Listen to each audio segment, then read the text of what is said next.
My name is Connor Martin, and this is Loveland Lifestyle. This is episode 1 of 2, and today I'm going to tell you guys my pros and cons of living here in Loveland, Colorado.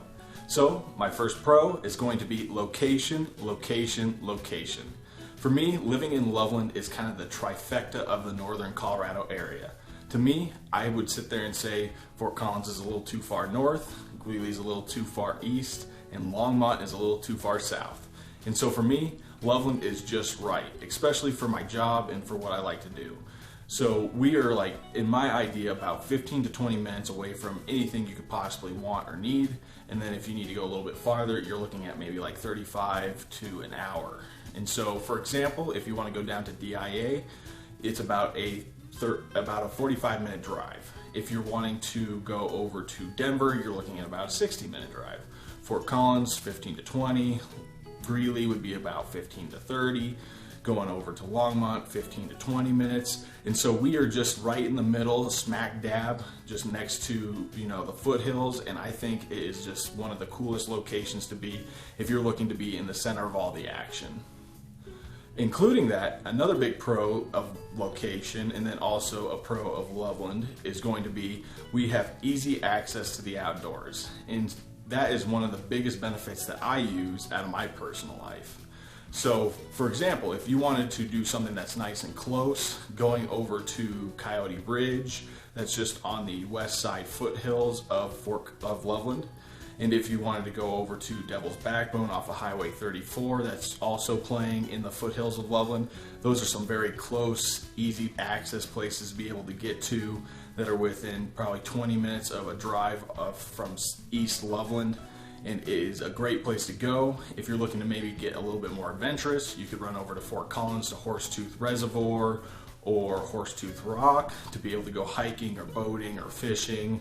If you're looking to go up a little bit more further, going up to Estes Park, which is about a 30 to 45-minute drive away, you can get up into national parks. You can go up and enjoy a small mountain town. It just offers so much availability living here in Loveland, Colorado, and having that access. And so if you're ever interested in, what should I go do? What should I go do in Loveland, Colorado? Just go on into the Google and just type in fun outdoor activities to do here in Loveland, Colorado, and it'll pop up all the great, different things that are available to you that within very short distance. So another big reason that I think Loveland, Colorado is a great place to be and is a big pro would be that it is a family-oriented area. We have some really fun events here in Loveland, Colorado.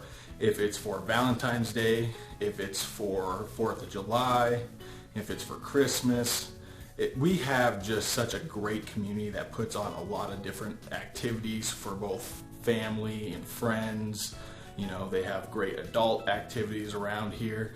And so for me, it's a great location for families to be able to go out and enjoy, really being surrounded by an amazing community. So another big thing that I think is a pro to people is going to be the education side. Again, this all revolves around the location. So for us, if you're looking for higher education over at Colorado State University in Fort Collins, you're about 15 to 20 minutes away from there. If you're looking to go over to a community college, you have one in Greeley, you have one in Fort Collins, and there's just a big mix of higher education courses just around this area, which makes it super beneficial for anybody looking to, up their game and go to do something a little bit different than what they're doing now. Another big thing that I sit there and say is there's also a lot of great high schools, middle schools, preschools, charter schools. Loveland is a very educated area. About 58% of the people here in Loveland have a degree or some type of degree. And so it's a very great community to be a part of. It's a community that wants to grow, wants to succeed, and that's just kind of the atmosphere that this place surrounds itself in. Another big thing that I sit there and say is that kind of goes along with that succeeding is that it has a very low unemployment rate. Here, there's plenty of jobs that are around us. We are a commuting town, so you typically see a lot of people, driving somewhere else to go do their job, but it's also a great reason too. Like I said, 60 minutes to Denver, that's way quicker than living like on the south side of Denver over in like Colorado Springs or living in like Parker, Colorado or somewhere around that area. It's a quicker drive, the highway's a little less congested, there's a few bad spots, but overall it's a lot easier drive. If you're looking to go do some jobs up in Fort Collins, again, it's a very easy drive. It's, small town driving. No, you don't really have to ever jump on I-25, our big highway that runs through all the towns. And so to me, it's a great place for being able to have a job and be able to commute to different jobs just depending on what your kind of situation is.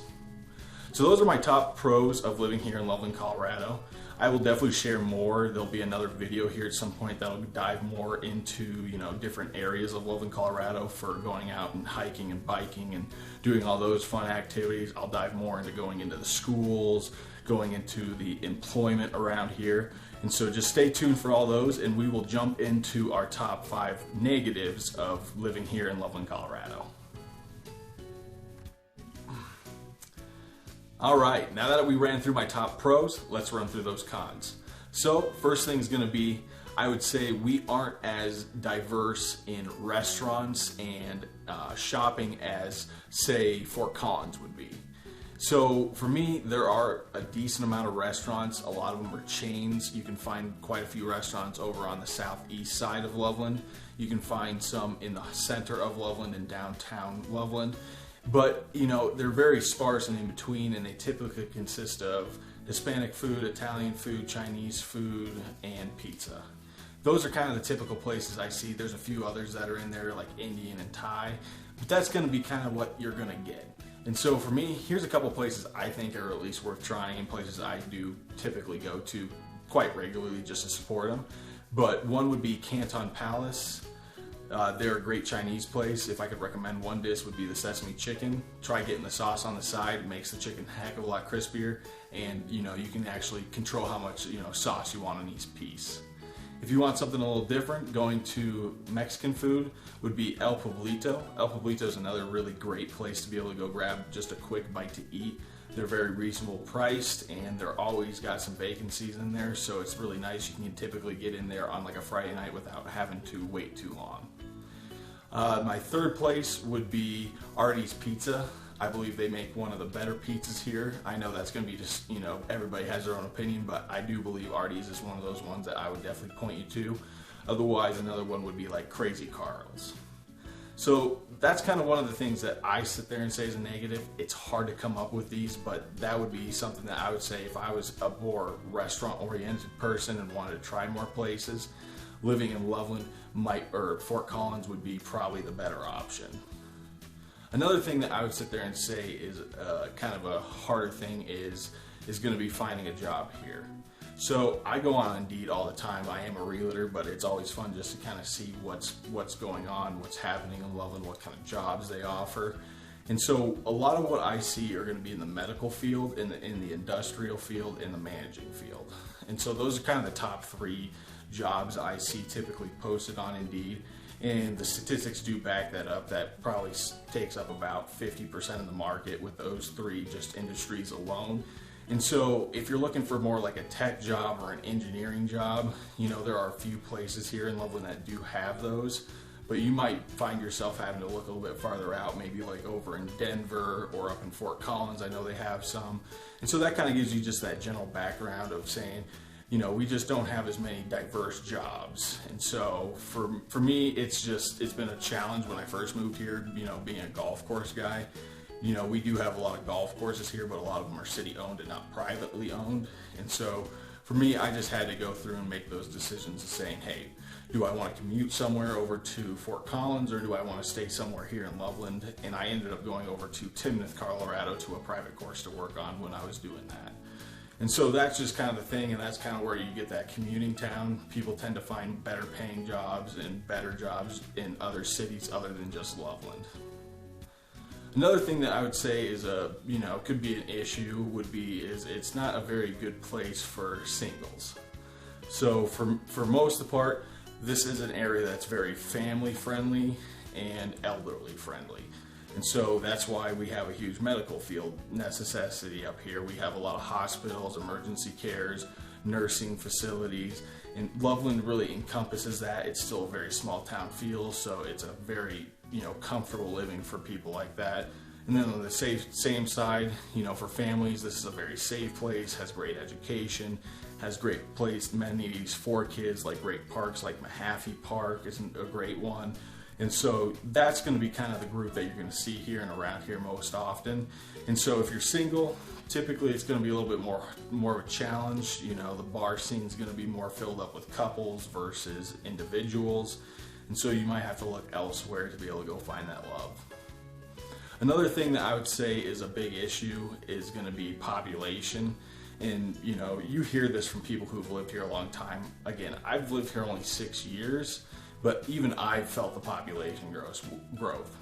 When I first moved here, it felt like the streets were more open, it felt a little more laid back, but as time has progressed, we have definitely gained in population, and it's just felt more busy, especially around those rush hour times, and even on the weekends at this point. I'm starting to sit there and say, does everybody just sit there and drive in their cars? That's just their living? And you know, I'm sitting here saying, I'm doing the same exact thing, so how can I be a hypocrite? And so those are kind of my top negatives of living in Loveland, Colorado. Overall, it's an amazing place to live. It's some place that I think everybody who's looking at moving to northern Colorado should look at. And it's something that I think would be a perfect place for a family or someone who is just looking to have that laid back lifestyle would want to be. So thank you for watching my video.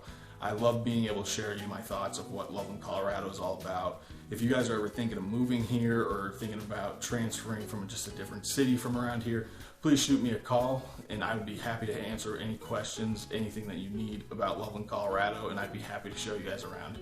Thank you so much and can't wait for the next episode.